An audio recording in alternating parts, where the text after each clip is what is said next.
Apa yang Anda lihat dari proses pelaporan TPUA yang berjalan selama ini? Yang katanya beberapa saya dengar 90% sudah berjalan, tinggal 10%. 10% itu adalah tinggal dilapor ya, laboratorium forensik katanya.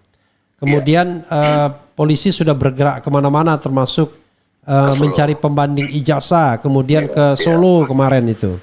Nah, apa yang ingin Anda sampaikan? Sementara ada pihak yang mengatakan ini kan belum pro justisia, ibaratnya baru omon-omon doang itu. Sementara kalau kita lihat laporannya Jokowi sudah pro justisia karena sudah terbit laporan polisinya.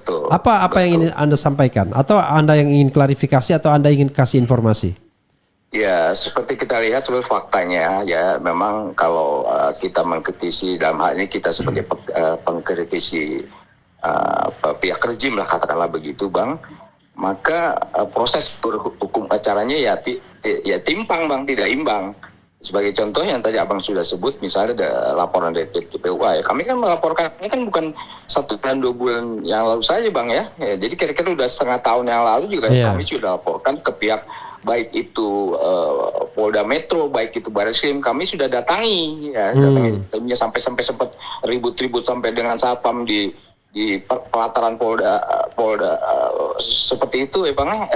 Di MPR juga sempat ribut di DPR, ributnya ribut fisik lagi Bang, dorongan dan sangat keras. Nah, itu sudah kami lakukan lebih dulu Bang, artinya inisiatif pelaporan tentang dugaan ijazah palsu Jokowi itu sudah kami laporkan demikian lengkap, dan satu berkas laporan yang satu kemudian disusuli oleh tambahan penyempurnaan berkas laporan yang berikutnya, itu kami lakukan juga Bang, sampai detik terakhir yaitu kira-kira Desember tahun kemarin Bang, kan seperti itu.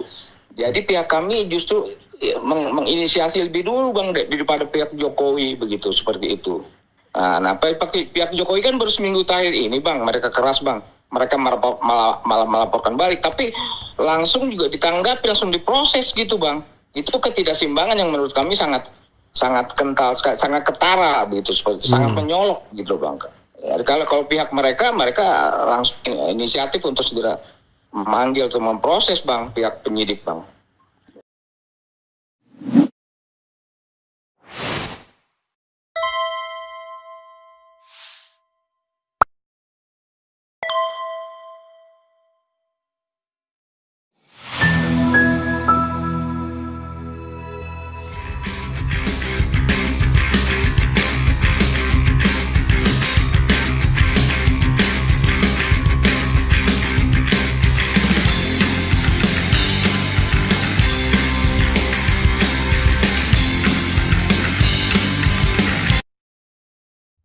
Assalamualaikum warahmatullahi wabarakatuh, sobat RH sekalian. Jumpa lagi kita di channel yang keren ini, keren cadas. Ya, sobat RH sekalian, saya mau mengupdate perkembangan soal proses penanganan dugaan ijazah palsu mantan Presiden Jokowi, baik dalam posisi dia dilaporkan maupun melaporkan. Kita tahu bahwa sedang berproses 2 perkara pidana ya, yaitu laporan dari TPUA yang kelihatannya belum diterbitkan LP-nya, laporan polisinya, dan laporan Jokowi yang merupakan delik aduan tapi ditambah pasal-pasal yang bukan delik aduan, pasal 32 dan 35 Undang-Undang ITE, yang sekarang prosesnya kelihatannya jauh lebih cepat. Nah, kita akan tanya lebih lanjut ya, apa yang akan dilakukan TPUA, persiapan ke depan, dan kemudian evaluasi kemarin dengan kuasa hukumnya Juju Purwantoro. Assalamualaikum warahmatullahi wabarakatuh, bro. Waalaikumsalam warahmatullahi wabarakatuh. Oke. Amin. Amin, amin, amin, amin. Amin. Ya, Anda termasuk kuasa hukum yang kemarin mendampingi siapa? Kurnia Triroyani ya. Itu Kurnia Triroyani itu sebetulnya rekan saya sesama advokat gitu ya di TPUA. Ya, tapi karena beliau terperiksa ya mau tidak mau saya yang dampingi kan gitu Bang. Oke. Ya, Kurnia Tri Royani. Royani atau Rayani? RO Bang. RO ya. Oke, ini saya harus. Anda agak gede sedikit suaranya karena kalau terlalu kecil. Begitu. Ini dekat nih, dekat. Oke, nah ini udah Gimana, bagus Bang? ya. Soalnya kita live ini. Oke. Kang, saya mau klarifikasi dulu. Yang dilaporkan itu kan dalam press conference kuasa hukum Jokowi adalah RS, T, ES, dan K. Orang kemudian menduga RS itu Roy Suryo, RS satunya lagi Rismon Sianipar, T itu Dr. Tifa atau Tifauza Tiasuma, kemudian ES itu orang menduga Egy Sujana, ya, kemudian K itu orang menduga Kurnia. Pendapat Anda bagaimana? Iya, hampir 99,9% betul itu Bang, kayak kira begitu kan. Kalau mau minjem istilah dokter Richmond kan begitu. Jadi itu seperti itu. Jadi dari beberapa nama itu memang diduga akan diperiksa oleh pihak Polda Metro. Jadi yang saya tahu memang yang mendapat panggilan formal baru Kurnia. Kemudian dan Rizal Fadila seperti itu. Ya, tapi Rizal Fadila tidak termasuk yang dilaporkan Jokowi kelihatannya ya? Iya betul. Oke. Yang saya dapat kabar selain Tri Royani ya, Kurnia, yang juga dipanggil adalah Dr. Tifa. Dr. Tifa. Ya, Dr. Tifa ada yang lain ya. Ada pemanggilan juga tapi belum yang lainnya, belum 3 yang lainnya ya. Belum Bang. Iya.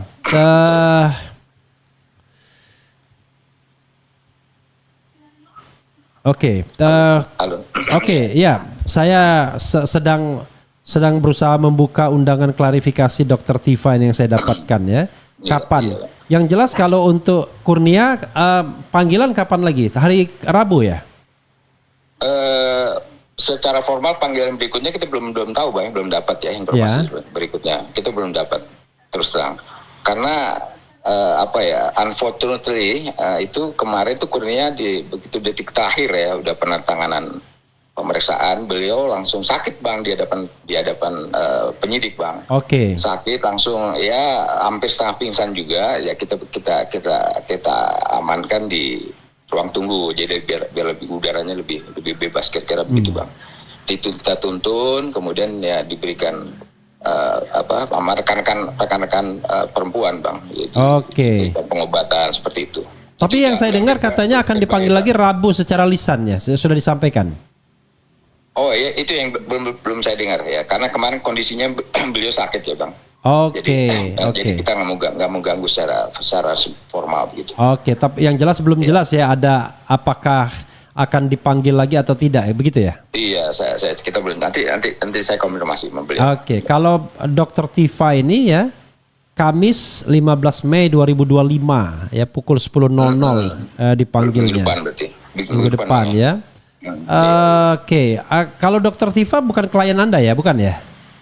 Satu berkas semua sebetulnya mereka. Oh, satu berkas. Mereka satu berkas begitu. Jadi sama timnya Kosinudin juga gitu kan. Mungkin nanti kita sinergi atau pembagian tugasnya bagaimana seperti apa. I see. Jadi oke, satu berkas dan kemudian nanti soal pembagian tugasnya bagaimana ya? Pembagian tugasnya bagaimana ya. Oke, mudah-mudahan Anda tetap kompak tuh. Jangan terpecah belah. Masa sama aktivis sama pejuang terpecah belah kan buruk bagi masyarakat kan? Oke. Gitu. Oke. Saya ingin klarifikasi ya. Kemarin panggilan terhadap Kurnia itu panggilan sebagai apa ya? Saksi bukan? Panggilan bukan. Apa? Statusnya apa dia? Ya sebetulnya kalau secara KUHP memang tidak diatur ya Bang ya. Iya. Jadi semacam dimintakan keterangan lah seperti itu ya. Iya. Ya termin itu memang tidak diatur, tapi ya panggilan semacam klarifikasi atau dimintakan pendapat lah, dimintakan informasi lah, seperti itu Bang. Oke. Pertanyaannya adalah ada 2 hal. Kenapa kalau tidak ada dalam prosedur KUHP Anda penuhi panggilan itu?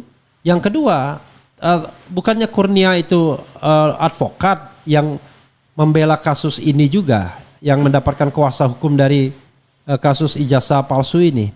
Silakan. Iya, hal seperti itu memang kami sudah melakukan katakanlah komplain di publik ya, berupa pers maupun pada waktu pemeriksaan pun juga sempat kami singgung.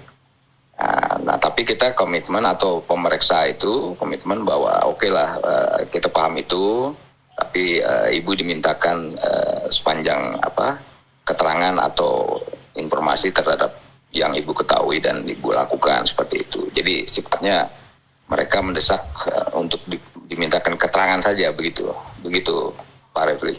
Iya, kalau kita lihat ya, ini kan undangan klarifikasi terhadap kasus yang dilaporkan oleh Jokowi kan? Oke.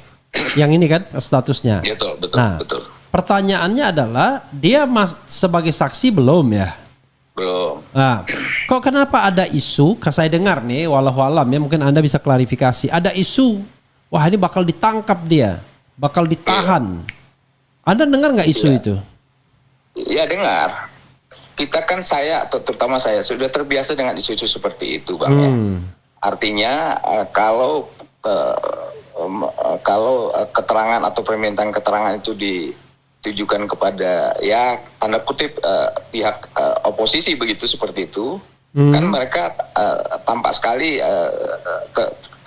ketidakadilannya atau keberpihakannya kan gitu kepada rejim kan Bang. Jadi seperti itu saya rasa yang berkembang di masyarakat itu seperti itu Bang. Jadi waduh, ini kalau dipanggil nanti jangan ditangkap seperti itu. Jadi itu isunya memang begitu Bang. Nah seperti itu. Ya kita hanya mendengarkan saja seperti itu. Jadi dengan demikian, nah kita juga merupakan ada suatu bekal untuk perlawanan bahwa kita di samping sebagai seorang pengacara Undang-Undang 28 tahun 2003 ya Bang ya. Ya. Seperti itu. Nah kita juga punya. Oh advokat, Undang-Undang Advokat 18. Iya 18 maaf. Iya. Nah jadi kan kita punya juga semacam perlawanan seperti itu karena kita punya kekebalan hukum sebagai seorang advokat. Tapi yang berkembang di masyarakat yang berlawanan Bang, berlainan ya. Oh isu selama ini memang seperti itu. Kalau tokoh-tokoh oposisi, tokoh-tokoh perlawanan ya langsung cepat saja Bang diperiksa atau ditangkap seperti itu. Kira-kira begitu. Itu isu yang berkembang begitu Bang. Oke, memang ada ya isu berkembang ya, ditangkap. Iya, isu yang berkembang seperti itu. Apa itu yang membuat kemudian Kurnia kemudian agak down juga begitu?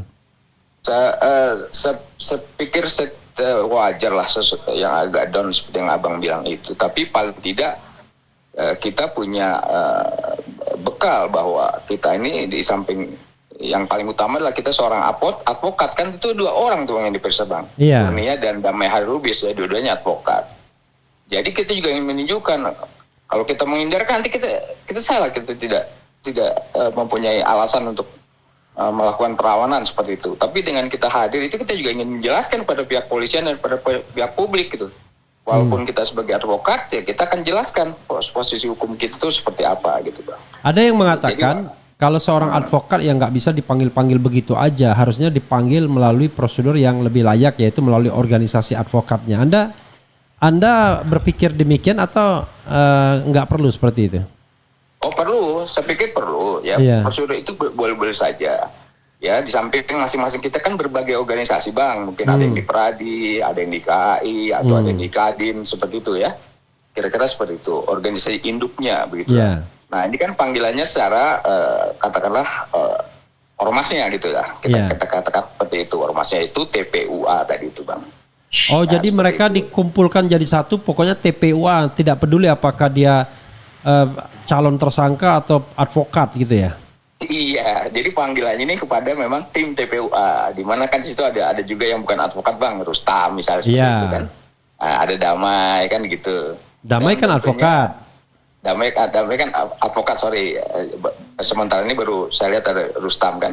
Iya. Di samping itu 3 tokoh itu kan juga bukan advokat gitu. Anda kan bagian dari TPUA juga sebenarnya. Iya betul.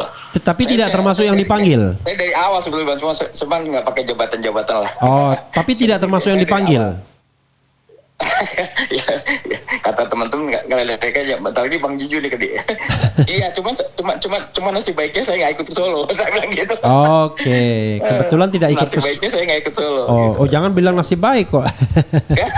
Tidak ikut ke Solo ya. Tidak ikut ke Solo. Oke.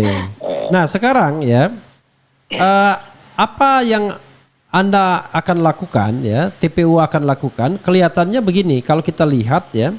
Kan undangannya itu undangan klarifikasi. Iya. Tapi yang saya dengar perlakuannya kok sudah seperti seorang tersangka gitu. Jadi proses yang panjang, kemudian kelihatan ada pressure mental dan lain sebagainya ya. Kalau tidak salah Kurnia itu datang jam 9 atau jam 10 baru diperiksa jam 2:30 gitu ya. Betul. Gitu. Itu apa yang Anda evaluasi dari pemeriksaan kemarin? Kesannya malah TPUA dibidik begitu. Silakan. Ya, memang kalau kesan seperti itu tentu kita menduga bisa saja ya. Karena TPUA yang kelihatannya sedemikian mungkin di publik ya Bang. Saya ingin keras untuk mengkritisi ijazah yang diduga palsu oleh si Jokowi itu. Kan seperti itu. Jadi kalau menurut saya artinya tampaknya memang seperti itu. Nah, kita pasti kita nanti akan melakukan protes mungkin berupa surat dulu kali Bang ya, seperti itu yang formal juga surat terhadap hal-hal yang berkaitan dengan rekan-rekan kita lah kita sebut begitu, yang rekan-rekan kita yang advokat itu kepada pihak penyidik seperti itu Bang. Jadi artinya secara formal kita akan melakukan keberatan dengan cara-cara yang Abang bilang kok sudah diperlakukan seperti orang awam ya, orang umum yang tidak menjabat sebagai advokat, kira-kira seperti itu Bang. Nah itu akan kita lakukan Bang. Kalau Anda evaluasi secara spesifik ya, pertanyaan-pertanyaan apa yang Anda merasa berkeberatan atau sikap apa yang Anda merasa berkeberatan terhadap pemeriksaan yang jelas Kurnia ya kan, yang Anda dampingin ke Kurnia. Kalau Rustam kan Anda nggak dampingin ya? Nggak dampingin. Gitu. Oke, silakan. Rekan kita Azam ya, dampingi Azam. Jadi kalau saya mendampingi sejak awal ya Bang ya, itu masih sifatnya umum saja, saya lihat ya, tentang kedudukan, status beliau dan keluarganya lah seperti itu. Kemudian yang baru menukik kepada hal yang dilakukan termasuk posisi dia di TPUA, posisi Kurnia di TPUA, kemudian rekan-rekan yang lain seperti apa jabatannya, seperti ketua umumnya siapa, sekjennya siapa, kira-kira seperti itu. Dan kita arahkan bahwa yang paling penting adalah mereka juga menanyakan bahwa TPUA ini status hukumnya bagaimana. Ya, saya bilang kita hanya bukan organisasi formal begitu ya, Bang. Jadi kita organisasi yang dibutuhkan berdasarkan kasus aja lah, berdasarkan kepentingan umat lah gitu.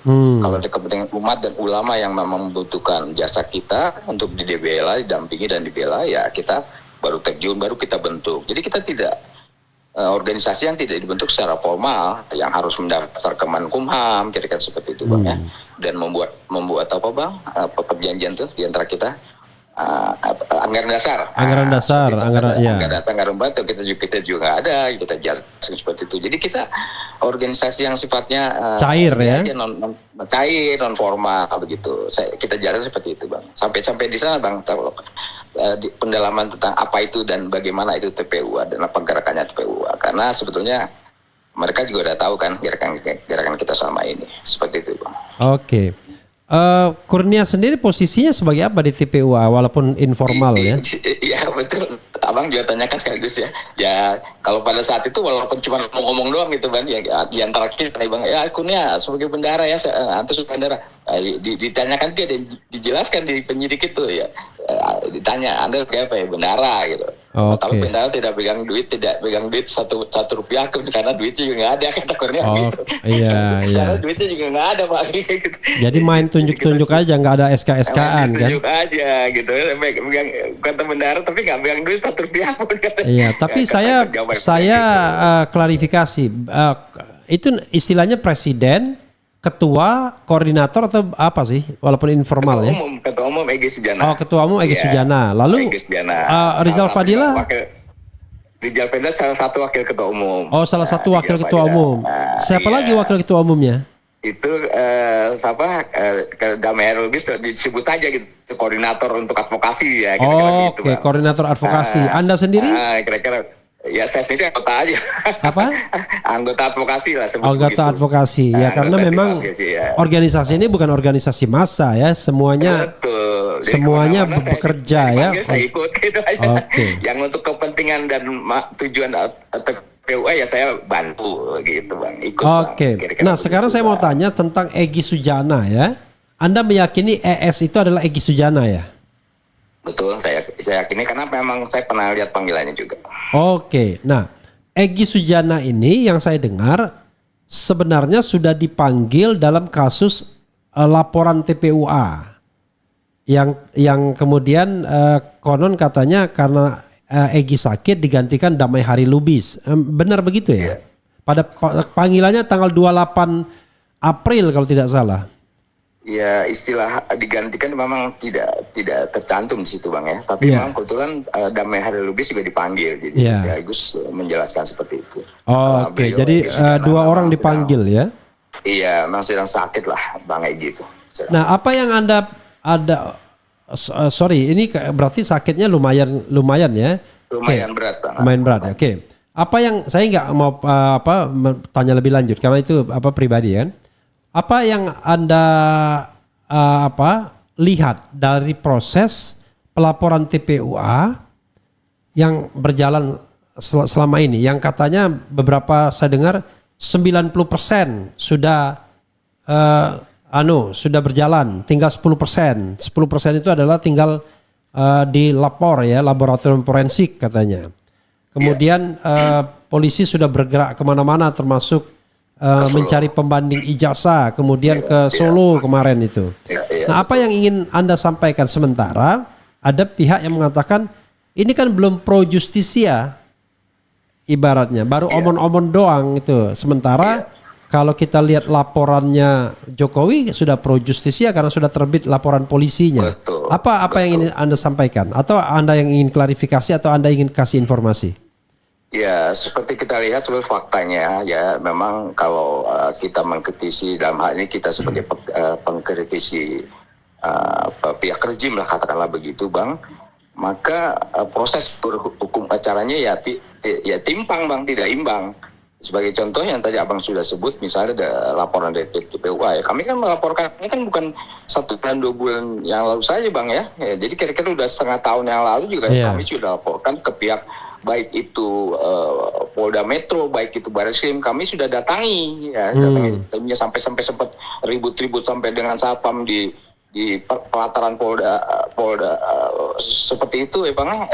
Di MPR juga sempat ribut di DPR, ribut fisik lagi Bang, dorongan dan sangat keras. Nah itu sudah kami lakukan lebih dulu Bang, artinya inisiatif pelaporan tentang dugaan ijazah palsu Jokowi itu sudah kami laporkan demikian lengkap dan satu berkas laporan yang satu kemudian disusuli oleh tambahan penyempurnaan bekas laporan yang berikutnya itu kami lakukan juga Bang sampai detik terakhir yaitu kira-kira Desember tahun kemarin Bang, kan seperti itu. Jadi pihak kami justru menginisiasi lebih dulu Bang daripada pihak Jokowi begitu, seperti itu. Nah, pihak Jokowi kan baru seminggu terakhir ini Bang, mereka keras Bang. Mereka malah melaporkan balik, tapi langsung juga ditanggapi, langsung diproses gitu Bang. Itu ketidakseimbangan yang menurut kami sangat kental, sangat ketara begitu, seperti sangat menyolok gitu Bang. Ya, kalau pihak mereka langsung inisiatif untuk segera memanggil atau memproses Bang, pihak penyidik Bang. Seperti itu faktanya. Oke. Gitu. Bro, silakan closing statement kalau Anda ingin sampaikan, ada hal-hal yang ingin Anda sampaikan. Ya, pertama adalah kalau menyangkut siapapun itu, konsen tanpa kami membedakan bahwa kami adalah advokat begitu Bang ya. Itu jelas ya, kami dilindungi oleh undang-undang advokat bahwa tidak sembrono, tidak serampangan, tidak sembarangan gitu kan. Memeriksa kami dengan cara-cara seperti biasa ya, seperti dianggap pemeriksaan biasa itu tidak kami harapkan tidak terjadi lagi seperti itu. Nah itu satu. Kedua juga menyangkut dugaan ijazah palsu yang sudah kami perjuangkan selama ini, tentu harus seimbang. Pemeriksaan itu juga dilakukan kepada pihak mereka. Itu jangan semuanya coach ditekankan kepada pihak kami semua ya, baik pada aktivis, termasuk pengacara, semua diperiksa habis seperti itu bahasa saya. Nah, sementara dari pihak Jokowi sendiri yang kita duga orang jasa palsu tidak tersentuh seperti itu, Bang. Nah, kira-kira gitu. Apalagi kan sudah jelas-jelas ya bahwa sampai saat ini Jokowi sendiri adalah termasuk pejabat publik dan di antara seperti itu kan, Bang. Nah, di antara kan harusnya mereka atau katakanlah begitu harus harus merasa untuk dipanggil atau diperiksa atau dikritik oleh masyarakat itu sesuatu yang tidak melanggar hukum kan, Bang. Seperti itu. Nah, tapi betul kenyataannya malah melaporkan balik seperti itu, Bang. Jadi ini kita tidak inginkan, dan arogansi kekuasaannya itu masih melekat terus pada diri Joko Widodo seperti itu, Bang. Begitu, Bang, kira-kira. Oke, terima kasih Bro Juju ya. Mudah-mudahan perjuangan Anda dan teman-teman diridhoi oleh Allah Subhanahu wa taala. Amin ya rabbal alamin. Tetap di garis yang lurus ya. Tetap perjuangkan kebenaran. Makasih. Amin. Assalamualaikum. Terima kasih kembali. Waalaikumsalam warahmatullahi wabarakatuh. Ya, saudara sekalian, itu dengan Juju Purwantoro ya. Jadi beliau adalah salah seorang kuasa hukum dari TPUA dan memang anggota TPUA juga, tim pembela ulama dan aktivis. Tapi kalau kita bicara tentang TPUA, yaitu organisasi yang cair saja. Jadi di Indonesia ini, saudara sekalian, ada organisasi yang berbadan hukum, ya. Nah, kalau dia berbadan hukum harus daftar ke Kementerian Hukum, baik dia badan hukumnya berupa yayasan, ya, atau badan hukumnya berupa perkumpulan. Kalau kita bicara ormas, ya. Tetapi kalau yang kedua adalah terdaftar. Jadi walaupun dia tidak berbadan hukum, dia terdaftar saja. Nah, itu tempatnya di Kementerian Dalam Negeri. Tapi ada organisasi-organisasi yang memang tidak terdaftar dan kemudian tidak berbadan hukum sebagai sebuah pilihan.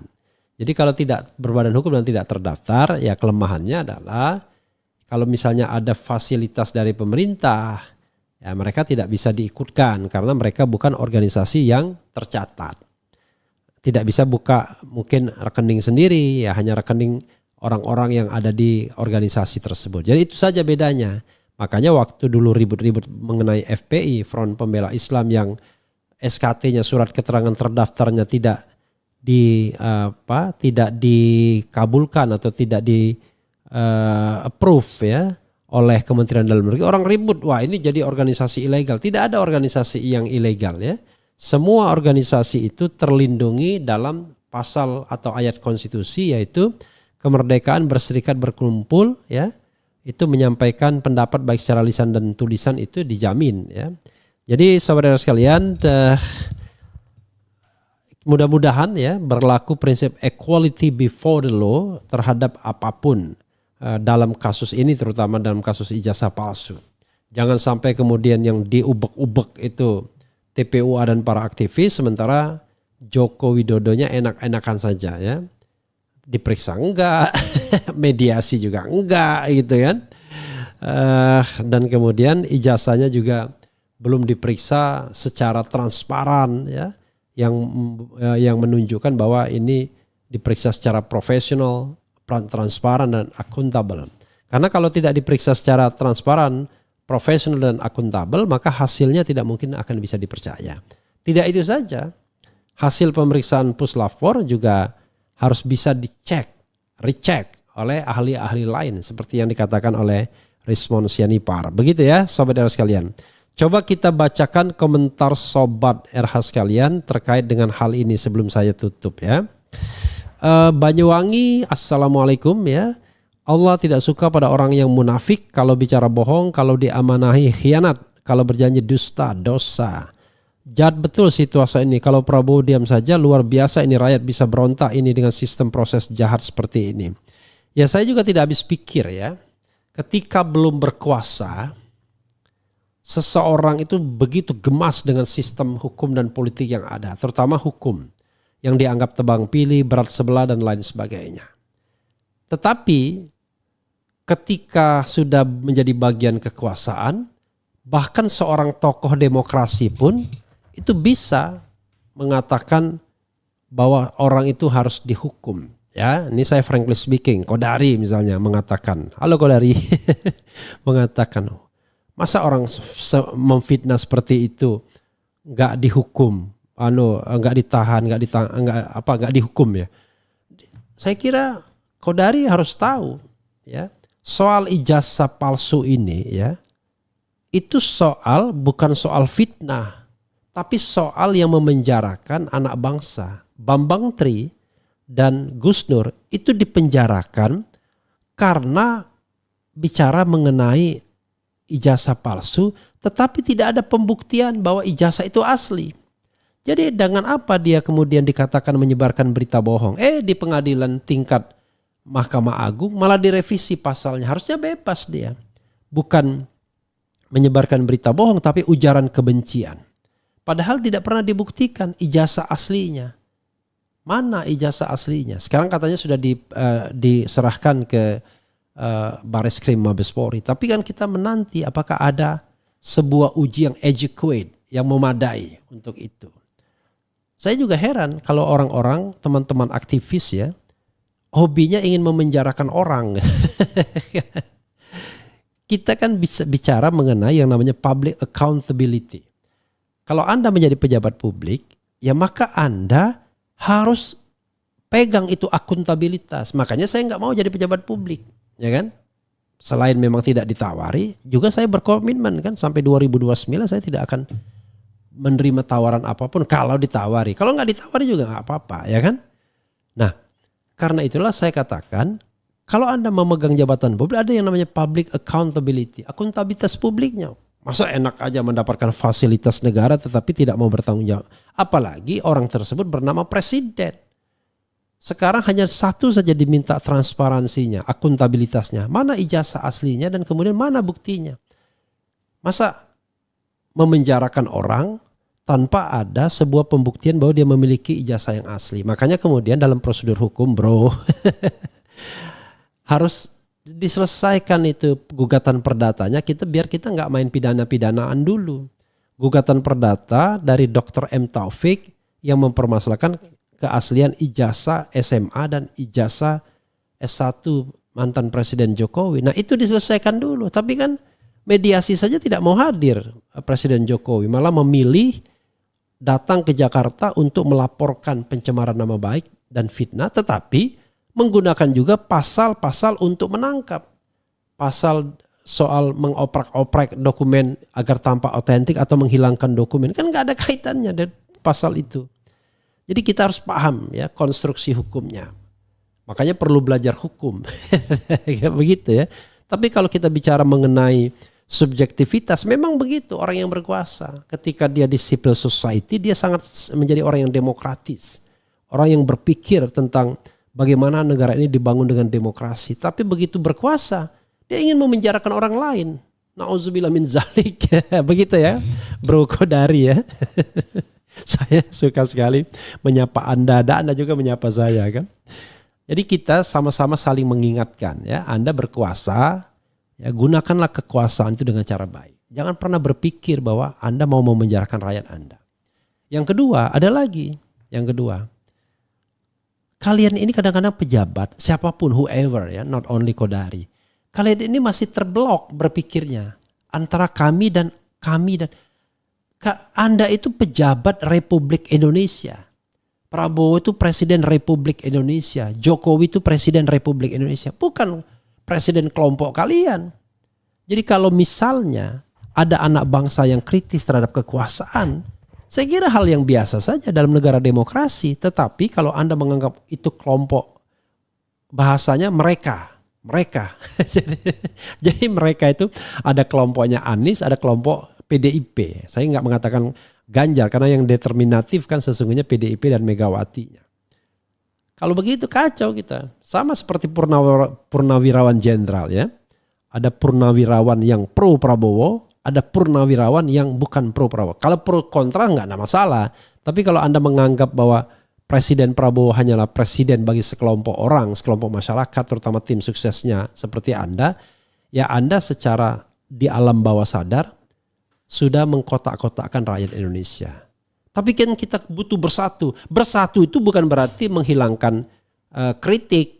Ya, bangsa yang besar itu bangsa yang memberikan ruang kritik kepada kekuasaan. Karena tadi ini baca nih di samping saya, power tends to corrupt, absolute power corrupt absolutely. Jadi kalau Anda kemudian berpikir, wah memenjarakan dan lain sebagainya. Kita ini sedang bicara ijazah seorang presiden, bukan ijazah seorang tukang bakso, tukang siomay seperti yang dikatakan oleh Khozinuddin. Begitu bro ya tambahannya. Saya tahu kadang-kadang saya dibicarakan di podcast lain juga. Oke, nggak apa-apa, kita saling jawab-menjawab ya kan. Saya tahu juga buzzer-buzzer sedang bekerja untuk mendelegitimasi. Nah itu kalau menggunakan buzzer ya untuk berebut pengaruh itu haram hukumnya kalau menurut saya ya. Tanyalah kepada kiai-kiai yang benar ya. Jadi menggunakan buzzer, jasa buzzer untuk Allahu Akbar ya, na'udzubillah min zalik ya. Oke. Kita bacakan lagi ya. Senang lihat kelompok ini mengatur strategi sana saya. Semangat Refli Harun. Jangan lupa bersih-bersih hati. Iya, it's okay ya. Kita harus kita tidak sebagai seorang manusia, kita tidak mengatakan bahwa hati kita pasti bersih. Berusaha untuk bersih. Jadi berusaha berjuang di jalan yang benar. Makanya saya kan declare many times ya, saya tidak berorientasi pada jabatan, sehingga Anda tidak perlu berpikir bahwa saya akan mencari jabatan. Saya tidak berorientasi kepada kekuasaan, sehingga Anda tidak perlu berpikir bahwa saya akan mengambil kekuasaan. Saya berorientasi pada amar ma'ruf nahi mungkar. Nah mudah-mudahan itu diganjar ya, amar ma'ruf nahi mungkar. Sambil bertahan ya hidup seperti inilah ya kan. Tidak ada kriminalisasi, demokrasi terbangun ya. Berdebat itu ya hanya orang yang tidak mau berpikir yang merasa capek. Tapi kita melakukan sebuah dialektika. Kadang-kadang orang mengatakan capek, gaduh dan lain sebagainya. Padahal kegaduhan itu hanya di ruang media sosial. Kan so easy kalau Anda tidak mau. Kalau Anda tidak mau, nggak usah baca, nggak usah tonton. Kan so easy. Kecuali kegaduhan itu di seputar rumah Anda yang membuat Anda nggak bisa tidur. Nah itu baru kadang-kadang too much orang ya. Ya begitu sahabat sekalian. Oke. Siapkan barisan bela TPUA Roy Suryo, Rismon, Dr. Tifa ya, dan Rizal Fadila. Wah, Rizal Fadila ini orang Sunda kelihatannya ya. Eng, tarik nafas dulu. Panik enggak lah. Masa enggak. Semoga tim TPUA mendapatkan perlindungan Allah Bang RH dan dapat bisa mengungkap kesalahan menjadi kebenaran. Amin ya rabbal alamin ya. Kami berjuang untuk kalian orang yang cerdas, berilmu dan beriman. Berjuang untuk kalian generasi muda. Bahkan mereka tetap tegak diam dalam kebenaran walau kriminalisasi mengancam. Dan lagian pula ya, kalau ketika Prabowo belum menjadi presiden, enggak gemas apa dengan Indonesia yang penegakan hukumnya berat sebelah, tebang pilih dan lain sebagainya. Kan komitmennya luar biasa. Tapi ketika sudah kekuasaan di tangan, cara berpikirnya bias. Malah kesannya ngejek orang yang mempertanyakan ijazah Jokowi. Nanti ijazah saya juga ditanyakan. Enggak kalau nggak ada masalah. Orang ditanyakan itu kan kalau ada masalah. Dan masalah itu tidak dijawab hingga hari ini. Bayangkan sejak 2018 sampai kemudian 2025 7 tahun orang mempertanyakan ijazahnya. Nggak ada jawaban yang adequate. Ya. Yang ada adalah jawaban temannya. Padahal tinggal nih. Noh, kalau orang Jawa itu noh ini ijazah saya. Kalau nggak percaya silakan lab forensik. Kan itu yang namanya tindakan jantan tanpa harus mengorbankan rakyat. Ini kan rakyat dikorbankan. Bayangkan, Gus Nur itu adalah seorang dai, membangun masjid, membangun pesantren, gara-gara ditahan tanpa kesalahan yang jelas, itu semua terbengkalai. Coba kalau seandainya itu dihitung, ya kan, sebagai kerugian akhirat, kan orang-orang yang menzoliminya kan dosanya luar biasa, karena sudah menghilangkan hajat hidup banyak orang sekali, tidak hanya hajat hidup Gus Nur dan keluarga. Begitu bro, ya. Jadi kalau berkuasa, ya hidup kaya raya, tetap ingatlah mati, tetap kita akan mati dan mati tidak akan membawa apa-apa, ya. Wassalamualaikum warahmatullahi wabarakatuh. Keren, cadas, ciao.